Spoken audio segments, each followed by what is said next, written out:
New data coming out today showing sales of newly built homes in the United States surged during the month of March. The nearly 9% increase was the strongest, in fact, monthly hike since December of 2022. New home sales rose the most in the Northeast. However, the same was not true for existing homes. The sale of older established homes fell 4.3%. And viewers tell us all the time how important it is to find an affordable place to live. And recent reports posed the question, could homeowners even afford the homes that they live in now if they had to buy it today? ABC Action News reporter Mary O'Connell with a deeper look here tonight.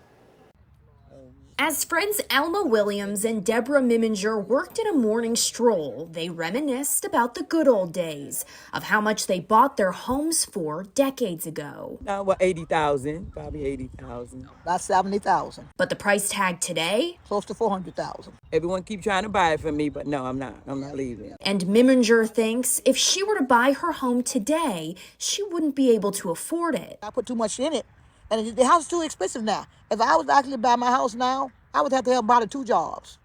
Come on, retirement. It comes as the price of paradise here and across the country skyrocketed from what it once was. In fact, a recent report from Redfin found nearly 2 of every 5 homeowners don't believe they could afford to buy their own home if they were purchasing it today. Redfin says nearly 3 in 5 homeowners who answered this question have lived in their home for at least 10 years, and another 21% have lived in their home for at least 5 years. The market from 10 years ago to today has nearly doubled.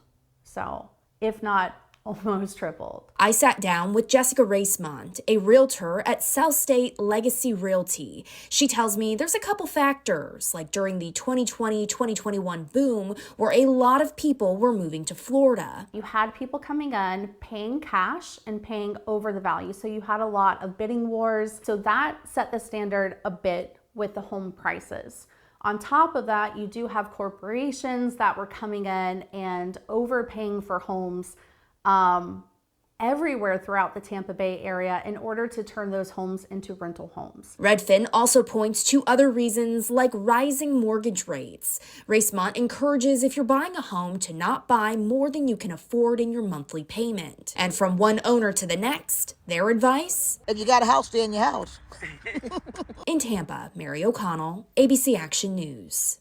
Thank you, Mary. Well, as homes have become less and less affordable, homelessness has seen a steady rise as well. Check this out. HUD says last year in the United States, there was an estimated 653,000 homeless people nationwide. That's the highest amount since they began tracking that back in 2007. Now, to take a closer look here at our numbers, HUD estimates there are just over 30,000 people who are homeless in the state of Florida. That's a 18.5% increase from 2022. Meanwhile, there is a Supreme Court decision coming down the pipe pretty soon on allowing law enforcement to arrest people or ticket people for sleeping on public property.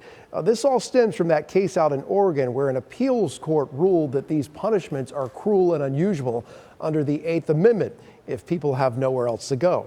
Attorneys argue the decision was too vaguely written and limits their ability to address the homeless crisis. Leaders from both sides of the political spectrum have filed briefs on this case, including the Biden administration.